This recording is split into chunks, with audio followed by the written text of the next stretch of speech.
میں بیسک خود الیکٹریکل کا کام کرتا ہوں.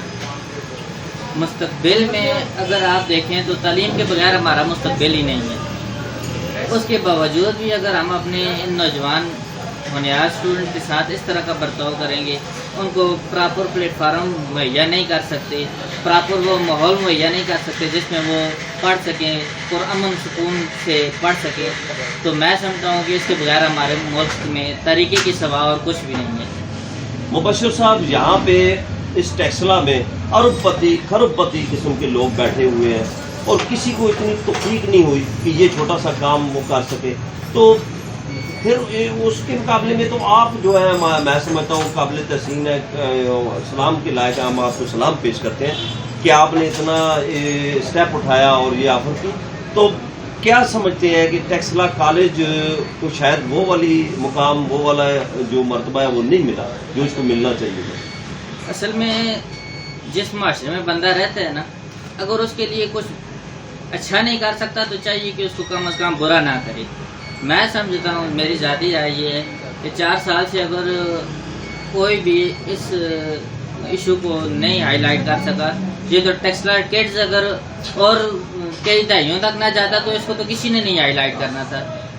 میں خاص کر اس چینل کا مشکور ہوں، ٹیکسلا کڈز کا، کہ انہوں نے اتنے اہم مسئلے کو اور ایک انتہائی اہم پوائنٹ جو کہ ٹیکسلا کے لیے میرے خیال میں اس کے علاوہ ٹیکسلا کے نوجوانوں کے لیے کوئی اور کالج نہیں ہے سرکاری سطح پر جو یہ سروسز یہاں فراہم کر رہا ہو، تو اس کو آپ نظر انداز کر کے مستقبل میں نہیں سمجھتا کہ آپ کسی بھی قسم کی کوئی اپرچونٹی حاصل کر سکتے ہیں. دیکھیے جی، 1987 سے ناظرین آپ کے لیے بھی اور مبشر بھائی آپ کے لیے 1987 سے یہ ٹیکسلا کالج جو ہے وہ قائم ہے.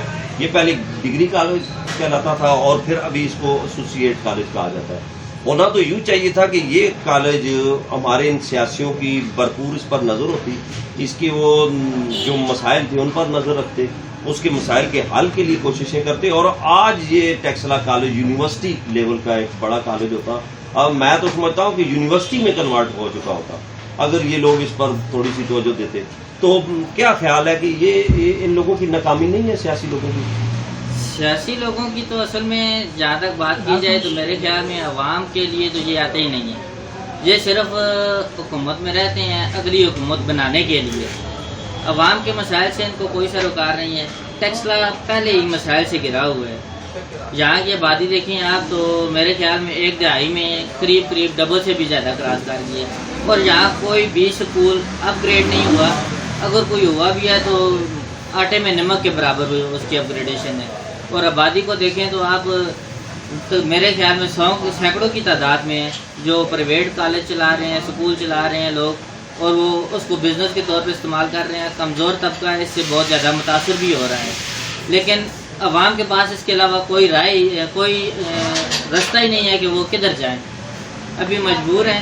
اس ٹیکسلا شہر میں ایک آدھ یونیورسٹی ایسی ہونی چاہیے جو کم سے کم ان غریب لوگوں کے بارے میں سوچے، جو سرکاری لیول کی ہو، اور اس میں یہ بغیر کسی تقسیم کے، یہ نہیں ہے کہ کوئی امیر کا بچہ ہے تو وہی داخل ہو، یا غریب کا بچہ ہے تو وہ نہ داخل ہو، یا صرف غریب کا ہی ہو.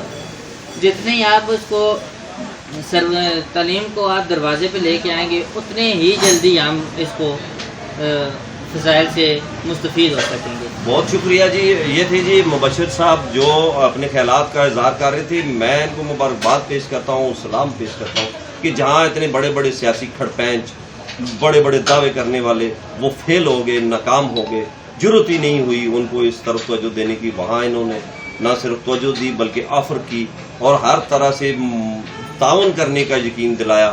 تو میں سمجھتا ہوں کہ یہ شاید ٹیکسلا کڈ اور ہماری نیوز کی بہت بڑی کامیابی ہے کہ ہم نے ایک چھوٹے سے ایشو کو اٹھایا اور انہوں نے اس پر لبیک کہا اور آواز دی.